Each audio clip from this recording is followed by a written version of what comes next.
Well, please mention that it is not compulsory to.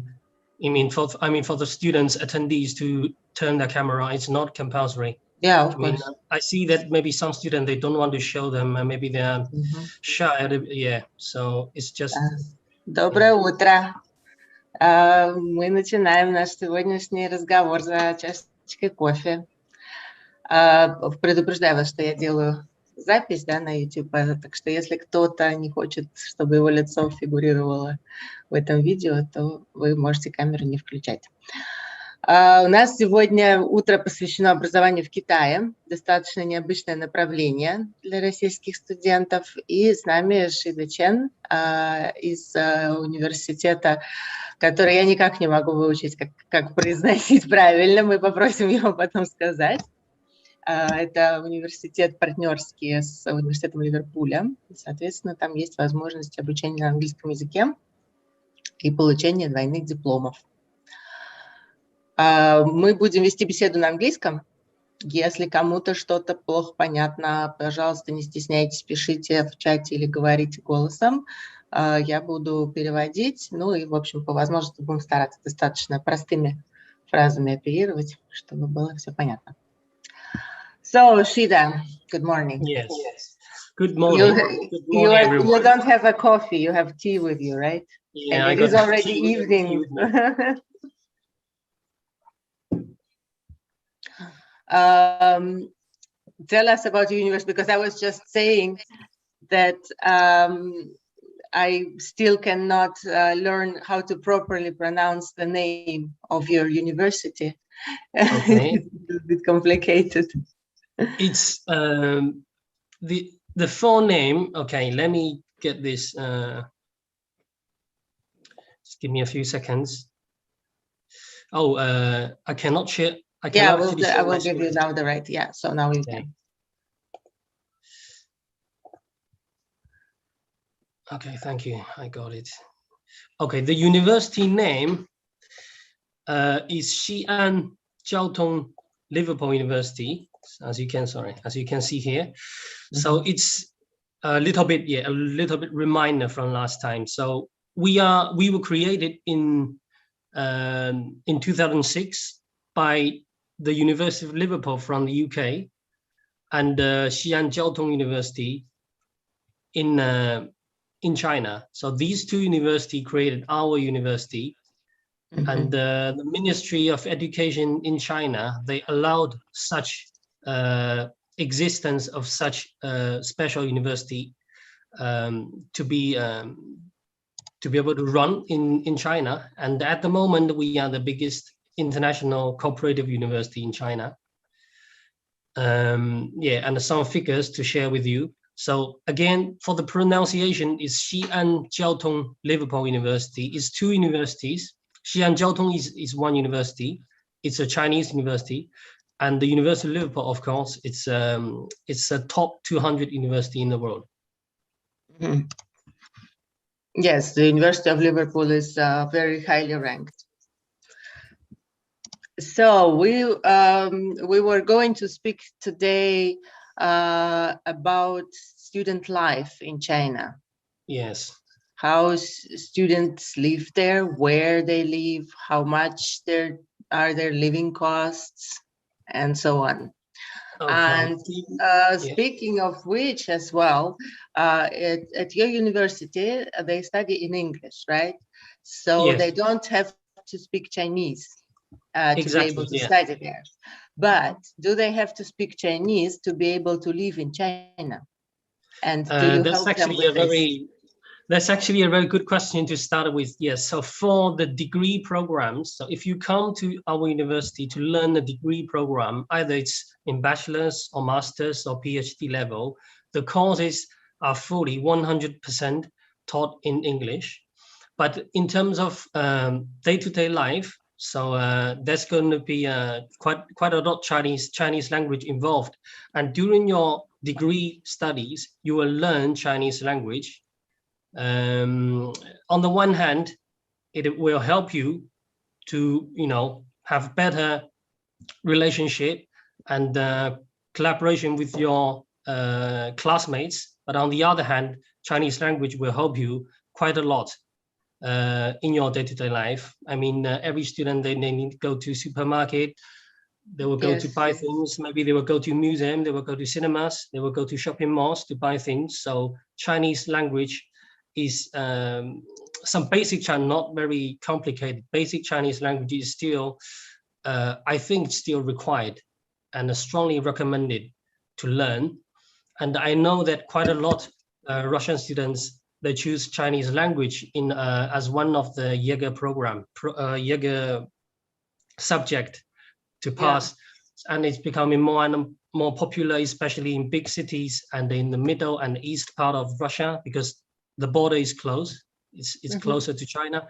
So I don't think this is the problem for Russian people, to be honest. Again, I'm not mentioning high-level Chinese language. Basic level Chinese language, like the language students will use in supermarkets, in restaurants, in shopping malls. Those are, you know, day-to-day language. That's not hard to learn. Yes, I guess because the Chinese is, English language is not so widely spoken in China. So to be able to communicate in your everyday life, you will need to know some Chinese. And do you provide them some Chinese language courses in their study program? Exactly. So once you are enrolled, you're accepted as a degree student. You can learn Chinese language for free, and it is kind of how to say that, it's embedded in your timetable, weekly timetable. So we have university has a language center, LC language center. So we got quite a lot Chinese language teachers, tutors. So they will teach international students Chinese language, and it's compulsory in year 1 of your bachelor's. The way why we make it compulsory is simply because we know that international students, if they speak zero Chinese language, it will be very hard for them to live in China, not to study, because study is 100% in English, but to live the life, no Chinese language will be really hard for. Yeah, and especially if they are planning some kind of career afterwards, after their studies in China, they will also need to speak. We have questions here from Natalia to tell us about the city where the university is located and how to get there if you speak no word of Chinese. Okay, if you don't mind, I will start with a little video. That's the one that I played last time. So for new people today, I will just do it again. Give me a few seconds.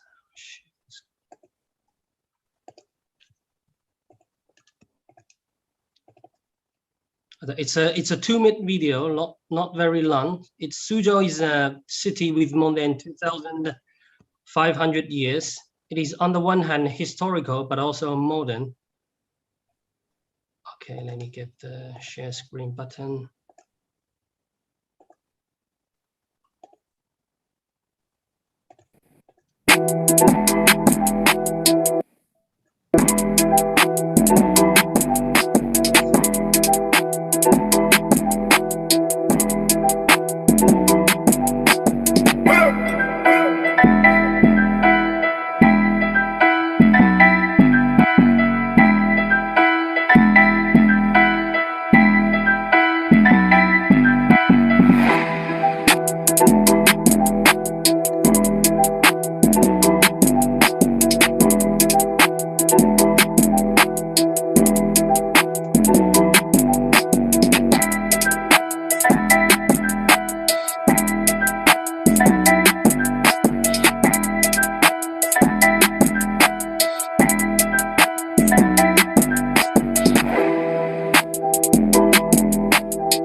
Okay, that's how the city. We have a question here. All those Yes. tall buildings, skyscrapers, are they all office buildings, or do people live there?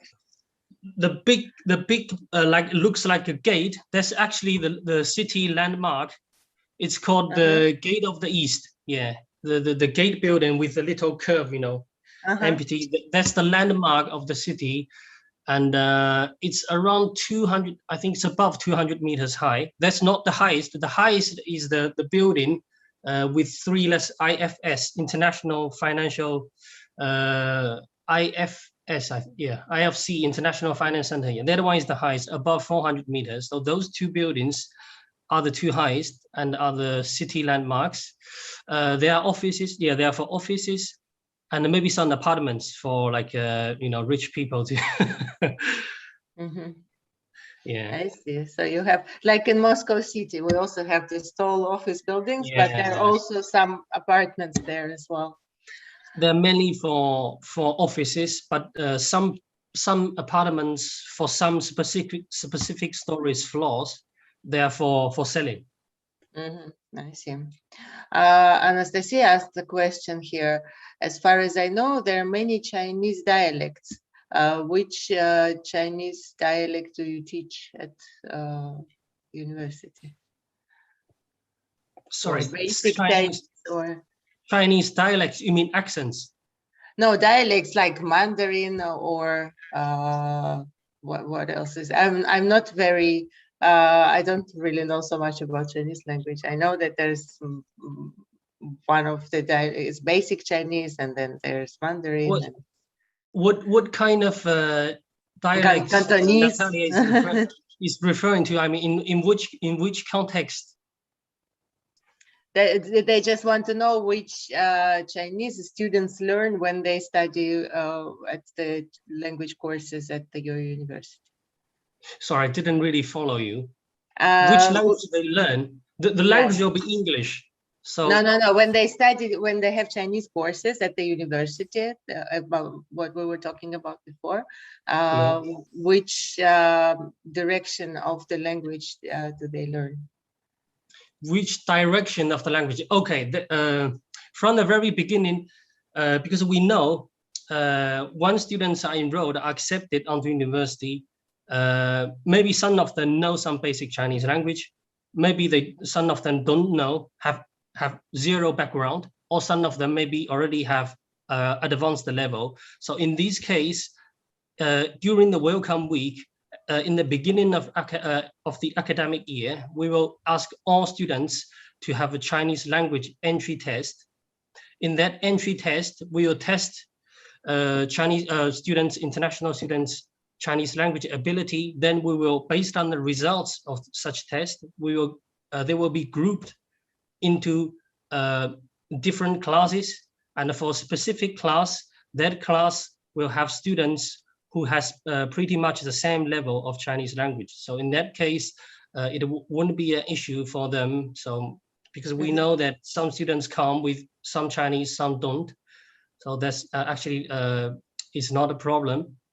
In terms of Chinese language teaching, so that's going to be the Chinese language classes will be held by the language center tutors.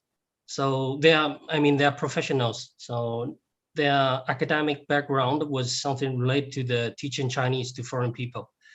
So they're experienced staff. And again, international students normally, well, except that if they are advanced level, they will learn some advanced Chinese language. But generally speaking, the majority of new students, they will learn basic Chinese language, because we know that not too many students have any background in the language.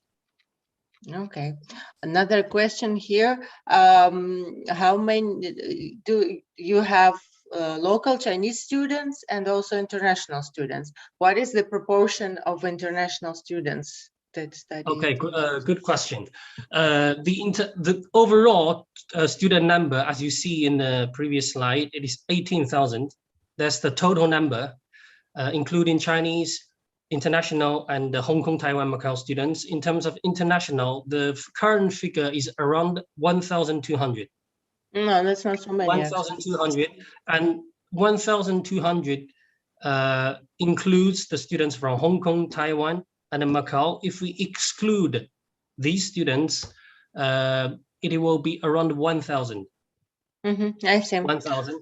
And do you have actually Russian students at the moment? Yeah, we do have. We do. Well, the number was actually high in 2019, but last year it went down because of the COVID-19. So at the moment, I think at degree level, I'm talking about degree, bachelor's, master's, and PhD. If we put all Russian students together, we aim at a figure around 20. Okay. 20 Russian students, and for Chinese language, because we have Chinese language classes in spring, autumn, and summer. So let's forget about last year. In the past, every year we will have around 30 to 35 Russian students coming to our university only to learn Chinese language. 30 to 35. I see. So let us move on to the student living. Where do you accommodate your international students? And maybe you have some pictures of the student residences, exactly. what their rooms look like. Show you the pictures.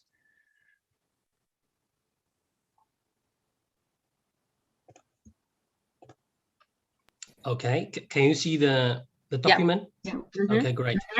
Okay, for the student residence, the apartments, the residence name is Wenhua Apartments.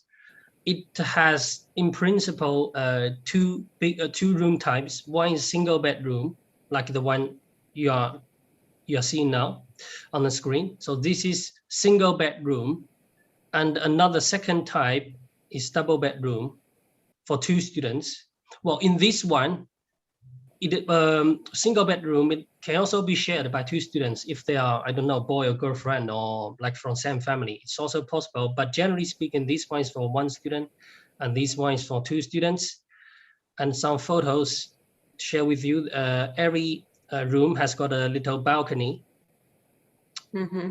And yeah, that's the sports field in the accommodation. That's leisure area. So far, yeah, this looks nice. Reception. It looks it's a very new accommodation, to be honest. And that's the laundry room. That's how it looks like from outside. Okay, and there's quite a big garden inside the accommodation. Okay, this is actually let's call it a shopping center, a shopping area. Quite a lot of restaurants, banks, hotels, barber's shop, all these shops are in this place, which is called Phoenix Road. Okay, yeah, just some photos of this place. It's around 800 to 900 meters from the accommodation. So it will take around 5-10 minutes by walk on foot, and supermarkets as well. Yeah, shops, GN shops, restaurants. Okay, and I'm going to show you another Excel sheet which shows you the price of the accommodation. Okay, can you see the price? Yes. It's an Excel sheet. The price, the figures are per day, per room in Chinese yuan. The minimum contract duration is 30 days. If it's less 30, normally they won't sign the contract with students. So it has to be over 30. There's different prices based on the contract length the student will sign, or based on the room type. For example, for single bedroom, the range is from 62 to 78. In rubles, that's around 700 rubles per day. Yeah. Around 700 to 800 rubles per day. And if it's a contract over the 90 days for single bedroom, this one will be like 500 to 700 rubles per day. So the longer contract the students will sign, the cheaper price he or she will get in terms of daily price. Okay, so if we take, for example, 600 rubles, multiply it by 30 days. Yeah. Then it is about 18,000 rubles 18, per month. Is it high? Well, it is not very cheap, I could tell you. It's probably, I'm not sure if you can rent something in Moscow for the, I mean, not for student residence. I mean, you can probably rent a room or a small flat in Moscow suburbs for this amount. Not in the city, but outside of the city. Do you guarantee student residence to international students? Yes, it's guaranteed. If they are accepted, it's guaranteed for all international degree program students. So once they get the unconditional offer and pay the deposit, we will send accommodation booking link, and they can book accommodation by clicking the link. Mm-hmm. And the accommodation, have I mentioned this? It is about 8 kilometers from campus, and the university is discussing with local government to see whether it is possible to open a shuttle bus line. Mm-hmm. So if the local government agrees, there'll be really good news, because basically everyone in our office, we want this shuttle bus line. It will be very, very convenient for international students. But for the moment, there is no shuttle bus line. And there is a city bus line, which is, I think the bus line, the number is 208. It will take around 1 hour to take students from or back to between, campus and accommodation. Mm-hmm. Okay. And okay, with student living, we found out. The next question from Elena is, where do the students get jobs after graduation? Do you have any statistics about international students, if they stay in China or if they go back to their home country, and what kind of jobs do they have in the end? Okay, let me get to the things I've looked into. Just give me a second. In terms of after graduation, what will happen for our students? Okay. This actually shows what happens among our 2019 graduates, and I will show you 2020 a little bit later. Mm-hmm. For 2019 graduates, in general, about 33% of them were accepted by world top 10 universities. That's according to 2020 QS university ranking. And about 77% of these graduates, they went into world top 100 university. Again, that's by 2020 QS ranking. And about 15% of these graduates, 2019, they start working directly without going on to further studies. Mm-hmm. And this diagram, it shows the 2019 graduates in which sector or which industry they were recruited. As you can see, the highest number is in IT, communication and electronics industry, then followed by finance. The number, actually the percentage changes a little bit in 2020. I will show you a little bit later. Mm-hmm. Service industry, real estate, building, then manufacturing, business, trade, supply chain management, etc. So that's and then they work in in these companies in China and also internationally in other countries? I will tell you a little bit later. So let's look at the 2020 graduation data. Okay, for 2020 bachelor's level graduates, 80. Okay, these are fresh new figures. I just got them from our career service department last week. 86% of these bachelor's graduates, they decide to continue master's studies. And around only 7% of these bachelor's graduates, they decide to start working directly. And about, again, 7% of them, they haven't decided yet, or we don't have the data. For those who decide to continue master's studies, these are the figures, like what kind of university they went into. Around 38% went into world top 10%, not world top 10 even, not what. This one, 80% went into world top 100 universities. That's by 2021 QS ranking. Okay, the general figures. And in terms of bachelor's graduates by institution, or this picture, it shows 2020 bachelor's graduates, which university they went to exactly. Okay, so on the left hand side you will have the database. Well, it's actually collected by our university service career service department. So this is in Chinese and I translate it into English.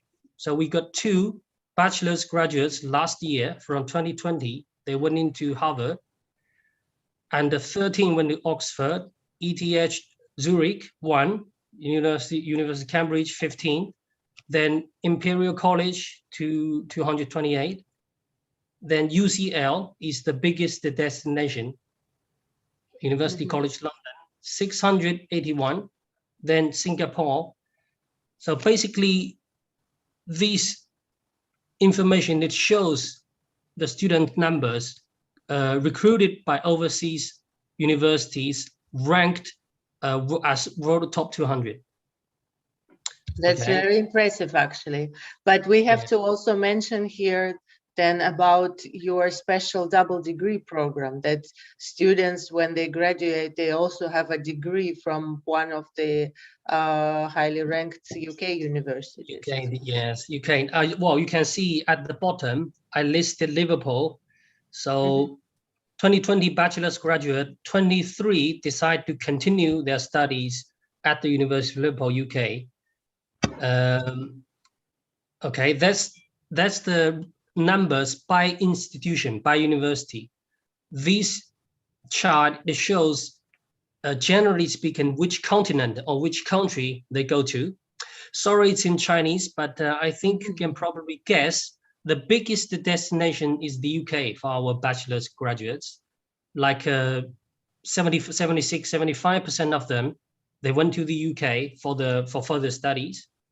And only 5% in numbers, there's 135 students that decide to stay in China for masters. And 7% went to the UK, pretty much 6-7% went to Australia, and 12 students decide to go to Singapore. Okay, that's as world geographically speaking, which destination they decide to go to last year. This chart, it shows bachelor's graduates in the last 3 years, QS university ranking as evolution from 2018 to 2020. Bachelor students who went to top 10 universities, that's the evolution in the last 3 years. Who went to top 30 universities, that's the trend. As you can see, it's basically going up every year. And this year, we got who went to top 100, that's 80%. So basically, statistically, it means that if a student comes to our university to do the bachelor's program, he has 80% chance of going to a world top 100 university for his or her master's program. That's basically what it means. Okay. So basically, it looks like you provide a very good gate for them to go to master's level at one of the really top universities in the world. And I can even tell you that for Chinese students, like you can see here, for basically the overwhelming majority of our bachelor students, they will normally they will go on to further studies instead of go directly into job market straight after bachelor's level. So most students, they will So choose most students decide to do masters. I see. That's the figures for who decide to continue their studies at master's level. These figures shows 2020 bachelor's graduates who decide to start working directly. Okay, as you can see, the biggest sector, the biggest industry for last year graduates, it changes to finance industry. Finance and real estate. For finance and real estate, yes. So it changed a little. It changed a little bit compared to 2019. Then production, purchase, logistics is about at the same level, competing with the IT telecommunication industry.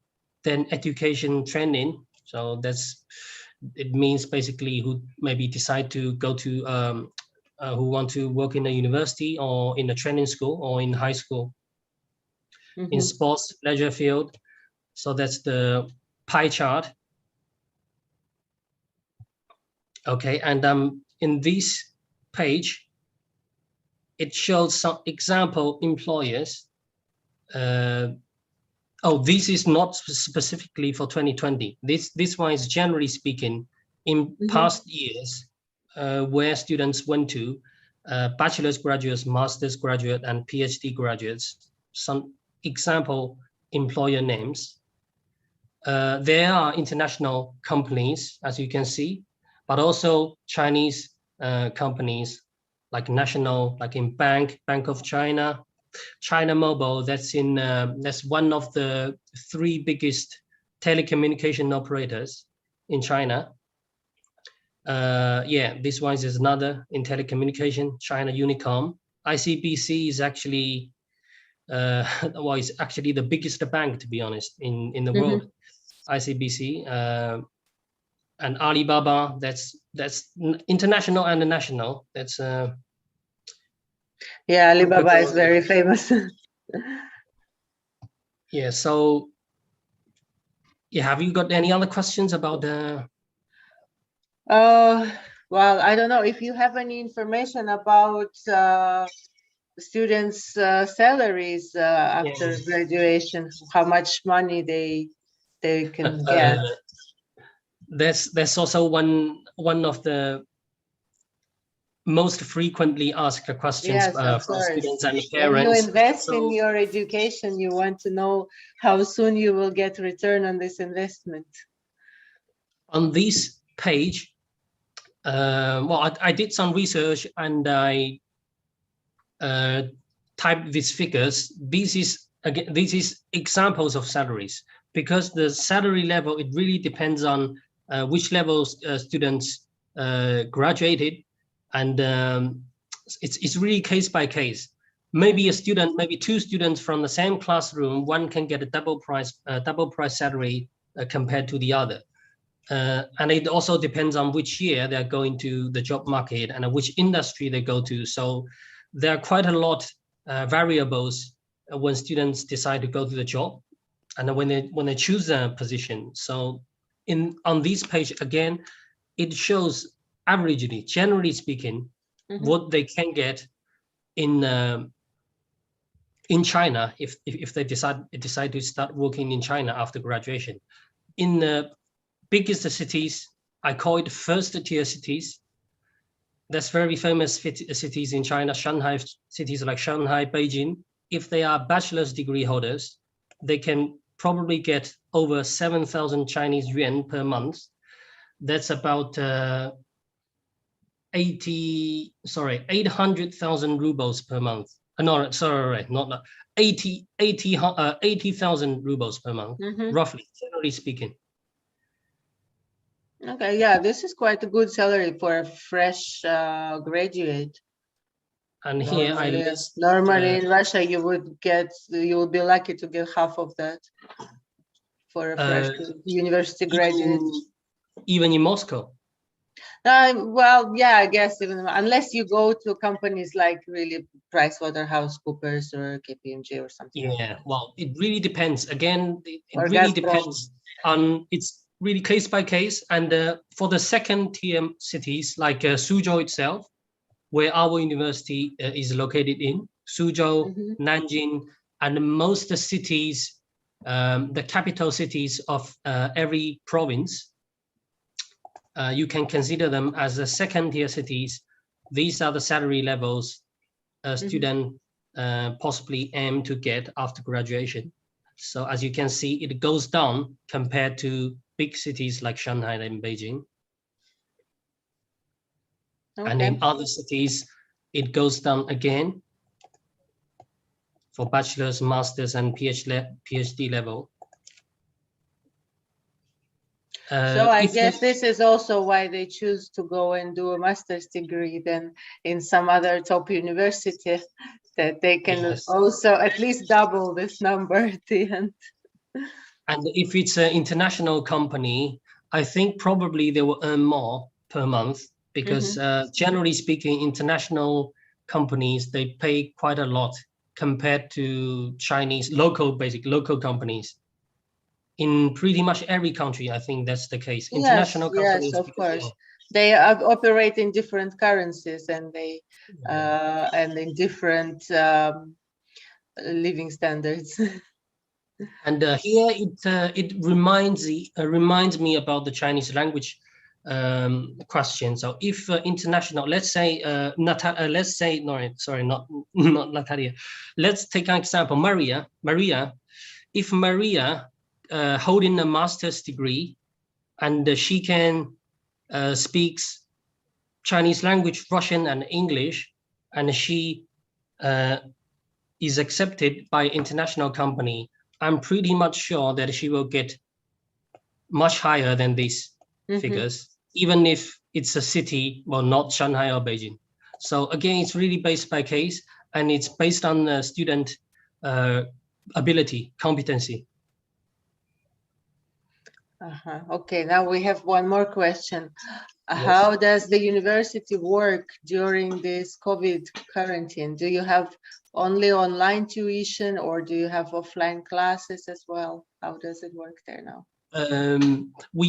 The campus is open for students, and at the moment, the border is only open to few countries' students. And as I know now, the country list contains countries like South Korea and some islands on Pacific Ocean. For all the other countries, unfortunately, Chinese border is still closed, including Russia. So for our international students now enrolled at the university, it means that they will do online classes if they are not in China. If they are in China, they just come to campus normally and study on campus. For Chinese language students, because they are in China, so that's not a problem. They just take a train or take a flight from their city and come to Sudzhou to learn on campus. Okay, so the students who are already in China, they learn normally in offline environment, and the students who are not able to get to China, then they have to join online classes. And you run them in parallel also, the same classes offline and online? Yeah, it's the same class. It's simultaneous. So that's why we really encourage students to follow Beijing time, even though a student, maybe he or she lives in Moscow, we know that's 5 hours later than Beijing time. Maybe we start a class at 9 a.m. or 10 a.m. In Moscow, that's 4 or 5 a.m. in the morning. But yes, even they have to start in the middle of the night. Yeah, we strongly recommend the students to follow Beijing time. I know it's a little bit difficult in the beginning, but after a few days, I think your body will get used to the to the I pace. guess this is now the biggest challenge with all these online students who have to follow the time. I mean, because we also have students who are physically in Russia, but they take an online course from Canada or USA or from Australia, and they have to follow their local times of their university, and then to switch their schedule to completely the opposite and sleep in the daytime and work at night. That's really, how to say that? Let's say it's a fault of the COVID-19. It's not fault of anybody, actually. It's just because the COVID hits pretty much all countries badly. So that's why, to be able to protect our students, I think not only China, pretty much all countries in the world, they ban visa for students. But I also hear that recently the Chinese government is discussing about opening the borders to more countries. And I think the countries list has 110 names in the list. Maybe they won't open like borders straight away to 110, but of course they're discussing about it. That's the news I see on social media. This brings us also to the question from Yelena here. Do you know when the borders will be open for Russian students? It's hard to predict, as I mentioned in the beginning, because it's a decision made by the government. But don't need to worry. University has a COVID-19 working group. So university staff are working together with Chinese government officials. So once we have any news about border opening, we will tell our students, and of course we will also, not to current students, but also to those who are interested. Please send us this information. We will publish it as soon as it is decided. Finally, it's possible. Yeah, that's actually the key question here, because I know that many students, they just don't like online study. Yes, and I think they already had too much of online studies now. Yes. And when they're choosing to go to China, they actually want to be able to go there and not just study online. Natasha is asking you, she says your English is very good. Where did you learn it yourself? Well, actually I went to France for my bachelor's. Then I went to the UK for the master's. I graduated from the University of Liverpool, so that's my alma mater. So yeah, I spent around 7 years in Europe. Then I came back to China 2015-16. Yeah, then I started working in Beijing. Then I moved to Sudzhou. It's a quite long journey, but I really like the studies, the environment in Europe. It's compared to Beijing, of course. Beijing is a very big city, and if a student has a strong ambition, it's a good place, good city to start their career, because there are just so many international companies. Yeah, and lots of opportunities. A lot of opportunities. But I guess it has a completely different feeling. A big Chinese city or a European city. Sudzhou, yeah. Sudzhou is industrial, but also tourist. It's how to say that. Personally speaking, I prefer Sudzhou than Beijing now. I see. Yeah. So something a little bit quieter. Natalia is asking, how do you get to Sudzhou? Because I don't think we have any direct flights from Russia to Sudzhou. How do students from Russia manage to get there, especially if they speak zero Chinese and they have to come to the enrollment? Very good question. Okay, I will.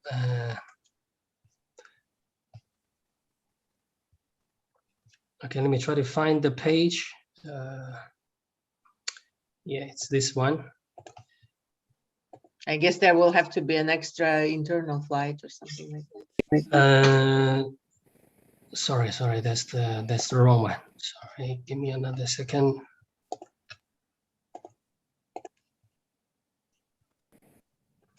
Okay, this is on the map where Sudzhou is on the Chinese map. As you can see, there is no airport at the moment in Sudzhou city. But so they fly to Shanghai then? Normally they will fly to Shanghai, the two airports. Most of them, they will pick up Pudong because there are more flights and the airport is bigger. And every summer, when it's, let's forget about COVID-19, let's say in general case, academic year, it starts from September, beginning September, end of August. That's the typical trend. And our student helpers and university staff, one or two, we will go to the two airports in Shanghai, and we will pick up international students from Shanghai to their accommodation in Sudzhou for free. Okay, so to be able to book this service, it's free. To be able to book this free service, we will need to ask them, we'll send them a link. They click the link, they will need to fill in their name, passport number, flight number, how many luggages they are taking with them, and if there are any extra people they are traveling with, these kind of informations, they fill in and submit the form to us. We will collect all the information from pretty much all international students, unless if they don't want to the service. And then normally it's 3 days. During the 3 days before the academic year starts, we will pick them up free from these two airports to where they live in Sudzhou. And I think in my memory, it's 2 pickups every day. So in total, 6 pickups for the 3 days. Okay, that's very useful, I guess, for international students, that you meet them and greet them and take them directly to their accommodation. Yeah. That's great. Shanghai, then usually we have direct flights to Shanghai, so this will be very convenient for students flying from Moscow. I guess we might also have direct flights from other cities of Russia as well. Well, in my experience, I traveled to Russia before. There are definitely direct flights from Shanghai to Vladivostok, to Moscow, to St. Petersburg, to Novosibirsk, maybe to Irkutsk, I think. But Novosibirsk, Moscow, St. Petersburg, Vladivostok, definitely. These 4 big cities, they have direct flight because I tried it myself. Yeah. Okay, so that makes it much easier, I guess, for the students. Very good. So, do we have any more questions? I guess we're coming to the end of our broadcast now. And I don't see any more questions. So then I guess we will round it up now. It was very interesting conversation. Thank you very much. Thank you to you. Hopefully the borders will soon open, that students can come to China. Natalia is asking what is about medical services in case a student gets sick or something. What happens? Okay, if a student gets sick, let's divide it by 2. If a student is mentally sick, and we know that it happens from time to time, especially to international students, they are still very young, maybe just come out from high school. If they are mentally sick, maybe they miss their family, they miss their parents. University has a mental service team, and we have university staff, experts basically in psychology, and they used to work in this industry. They were recruited by university, so university staff can help the students. So that's mental issues. If they have physical issues, like if they get sick, they need to go to hospital. Normally, Chinese public hospitals, staff there, they don't speak Chinese language.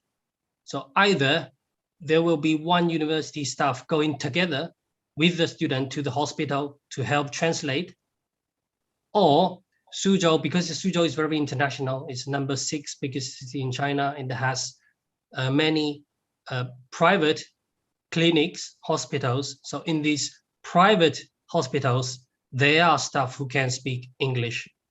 So it depends which kind of hospital students wants to go to. If they go to public, university can assign the staff to go with him or her together to the public hospital. But if it's private one, normally they will have staff who can communicate in English. So normally it won't be a problem. Do you arrange any special medical insurance for them to cover all these situations? It is covered and it is included in the tuition fee. So for okay, so your medical insurance is already included in the tuition fees. But it's basic, I need to stress, it is basic medical insurance. It covers basic sickness, basic illness. If the student wants more coverage, they need to buy commercial insurance from private companies. The university arranged basic, I think they can reimburse like 60-70% of what students consume. Then for the rest of it, students need to pay by themselves. I see. And one more question here. If a student is under 18 years old, do you provide some special guardianship for them? Because it is often the case in Russia that they finish school before they are 18, when they're 17 years old. And in this case, I guess it will be also required for the visa that there's someone responsible for the student's well-being. Well, for the guardianship, before they turn to be 18, they do need a guardianship, but I think I need to check this with the university. Either they need to find someone in China to be their guardian until they are 18, or I think university can help them to find a guardianship if Insight Lingua doesn't provide the service. We don't have any special person there for this. Or the student or his family, they don't have the Chinese connections. So in that case, but I need to check with this about this. It's a very good question. Guardianship, yeah, but for the guardianship question, it's a definite answer. Before they are 18, they will need to sign a guardianship form. Yeah. Okay, so hopefully you can help them with this, if this is the case. Yeah. Generally speaking, what age? All of them are 16 or 18. Some of them are 18. Normally, it is quite often that students in Russia graduate from high school when they are 17 years old. It is before it used to be even 16, 17, but now it's kind of shifted a little bit later, also because of the 11-year system of school. Sometimes they're 18 already by the time they go to university, but quite often they are 17 in September still. And at the moment, we have even a case with a student who is only turning 17 in November of their school year when they already go to university. This also happens. Yeah, we need the student to be able to be 18 by the date, the month where the teaching starts. So generally, it's normally it's September, September or August. By August or September, they need to be 18. If they are less than 18, they need to sign a guardianship form. It's just a little piece of paper. They need to sign and transfer the guardianship from their parents to somebody in China. And university, of course, that we will help. Okay, thank you very much. You're welcome. So, So I guess we will... questions? Sorry, I just found out something. In terms of, I think this is very, for the living budget, okay, that's the very important point that we need to mention. That's the examples of living costs, different living categories and items in the city of Sudzhou. Okay, and you can see the price in Chinese yuan. RMB, it's equivalent to Chinese yuan. It's renminbi, it's Chinese yuan, yeah. And in US dollars, a cup of coffee is from $2 to $5. And if you eat in university canteen, it's about US dollars, that's $3. Fast food, haircut, cinema tickets. It depends on which kind of cinema you go to. If it's high level, of course, you will need to pay more. Swimming pool access, normally it's 1.5 to 2 US dollars. Subway ticket from 2 to 7, depending on the distance. Train to Shanghai, about 5.5 US dollars. And it's only 25 minutes to and back to Sudzhou or to Shanghai. Here, the diagram, it shows 3 different living styles of 3 different students, what kind of budget they need to prepare to be able to live in Sudzhou. Style A is it's a student from average family, you know, who doesn't have financial difficulty, but his family is a student on a budget, really. Yes. Yeah, it's average student. So totally every month, including the rent, the accommodation, he will need to spend roughly 440 US dollars. Okay, and you have the divided ups of the total monthly fee. You have the rent, utilities, that's for water, electricity, and gas, around 300. For food, about 1,000 for 1 month. Transport, maybe 100 or maybe less if they don't travel too much in the city. Luxuries, 200.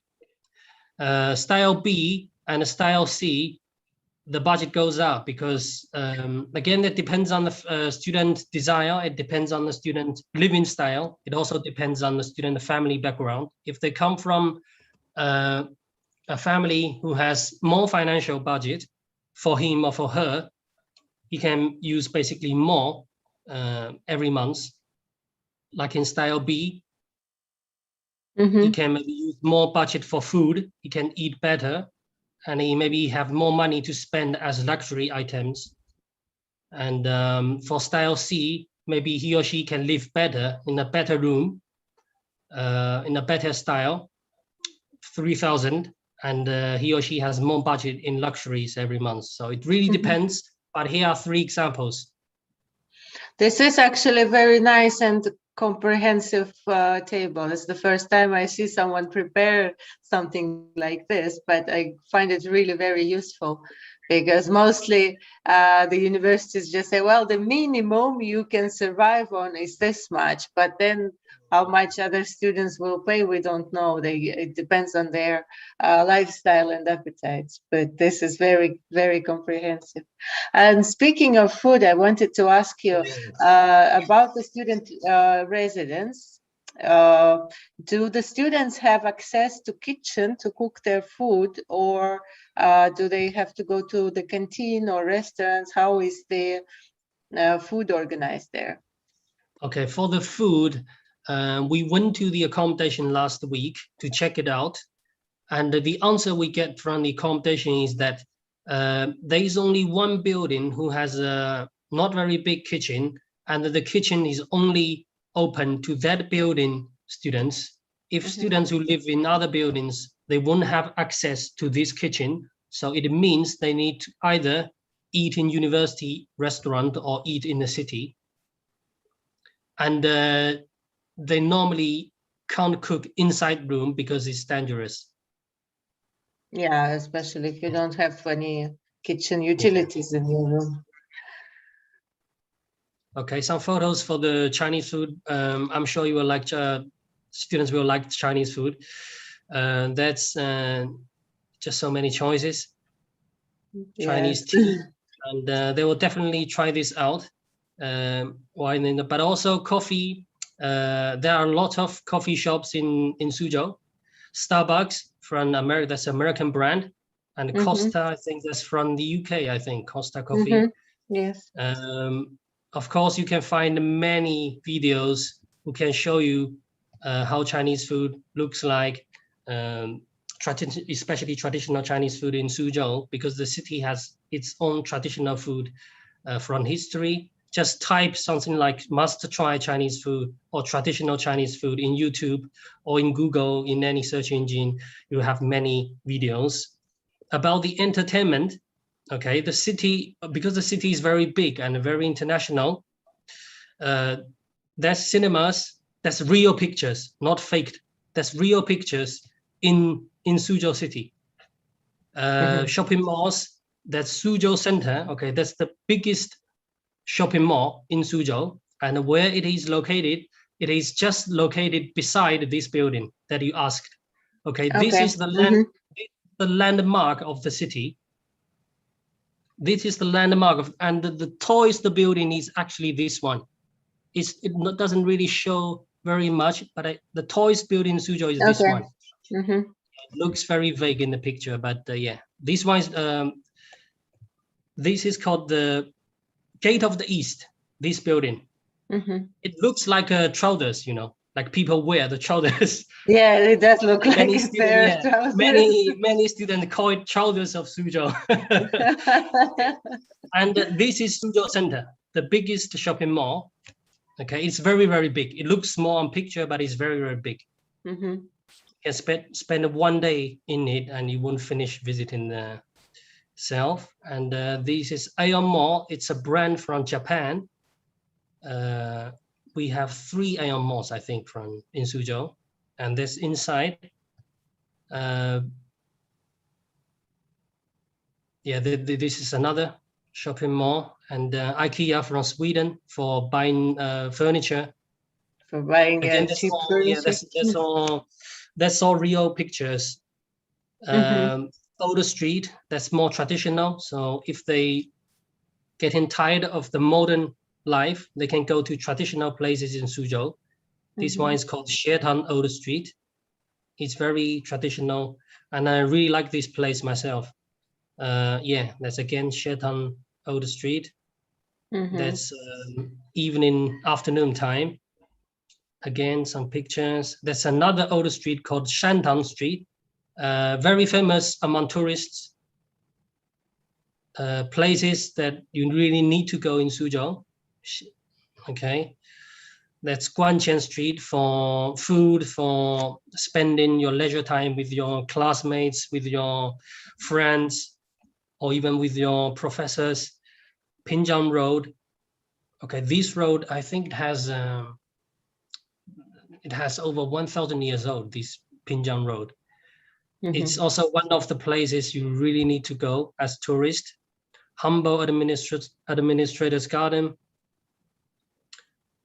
It used to be a private house, private garden owned by a very rich guy in Chinese history in Suzhou, and now it is a historical attraction and open to tourists. Okay, that's inside this garden, and it's very Chinese. This Suzhou City Museum. Okay, Suzhou City, and that's how it looks like from the sky. This one is UNESCO World Heritage Garden. It's called Tiger Hill. It's 2,005 years old, this one, Tiger Hill. And yeah, that's also one of the places really need to go. Then Suzhou, on the west side, Suzhou City has a very big lake on the west side. It's called Tai Lake, Taihu in Chinese, so it's Tai Lake. That's how it looks like. Okay, if you drive here, it will be really nice. on a Sunday afternoon. Okay, there's some pictures of the city. So yes, it looks like students have a lot of things to do and places to see while they study at the university. That's good. And Okay. Thank you very much, Shida. I guess you're we have welcome. to. Huh? You're welcome. You're welcome. I mean, this. Okay. I need to do I guess this. we have to finish now because it's already been a little bit over 1 hour. But it was really very interesting, and I hope soon the students will be able to travel to China and study and study there and get these highly appreciated degrees to go to the top universities for their masters or to get a good job. Okay. If any other further questions?